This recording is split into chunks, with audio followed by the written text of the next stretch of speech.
Fournier. Oui, merci Monsieur le Président.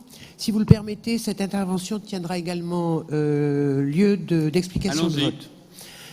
Chers collègues, la loi pour la liberté de choisir son avenir professionnel modifie complètement, et vous l'avez rappelé, le rôle de la région en matière d'apprentissage, puisqu'elle transfère le pilotage aux branches professionnelles et que l'État en reprend les rênes.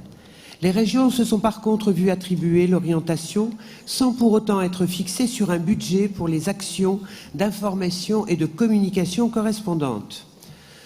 À travers cette délibération cadre, nous devons donc redéfinir le périmètre historique de l'intervention régionale dans le parcours professionnel des habitants des Hauts-de-France.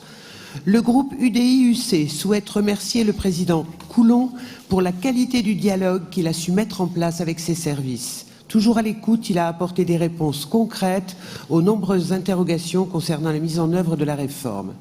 Ces échanges ont permis un travail constructif au sein de la majorité régionale. Il reste cependant quelques éléments d'incertitude dans la transposition de la réforme.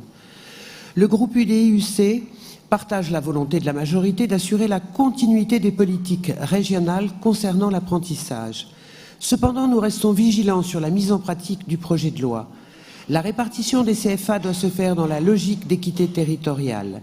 Cette péréquation territoriale est importante pour l'égalité entre nos jeunes, leur mobilité, ainsi que pour la vitalité de nos territoires. Dans toutes nos interventions, nous avons voulu insister sur ce point car nous y sommes très attachés. Plus récemment, les chambres de métiers et certains directeurs de CFA ont demandé à la ministre du Travail d'avancer l'entrée en vigueur de la réforme au mois de septembre 2019. La mise en application du nouveau système est prévue pour janvier 2020. Chaque CFA touchera via l'OPCO de sa branche une somme forfaitaire annuelle pour chaque jeune en contrat. D'après les montants annoncés par le décret du 28 mars dernier, le paiement des CFA au coût contrat est plus avantageux que l'ancien système dit des coûts préfectoraux. L'enjeu financier est important car la période phare pour la signature des nouveaux contrats d'apprentissage se situe de septembre à décembre. Or, tout contrat qui sera signé en cette fin 2019 sera géré pour toute leur durée sur l'ancien système.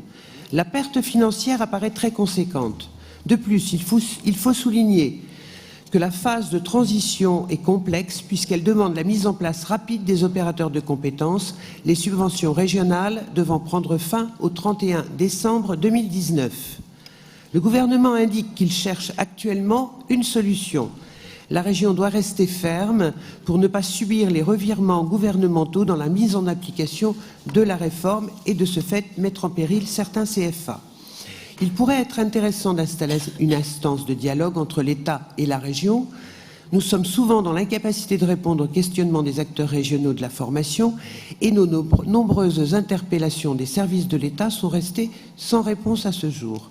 Nous pensons que la région peut être moteur du dialogue entre les différents acteurs de la réforme. Je poserai une question au gouvernement, au Sénat, à ce sujet au mois de juillet. Il est important que la ministre du Travail se positionne rapidement sur la phase de transition qui aura un impact certain sur les CFA et les participations régionales. L'apprentissage a été entraîné et porté efficacement dans notre région Hauts-de-France. Nous serons à vos côtés pour ne pas gâcher cet élan. Le groupe UC votera donc favorablement cette délibération. Je vous remercie.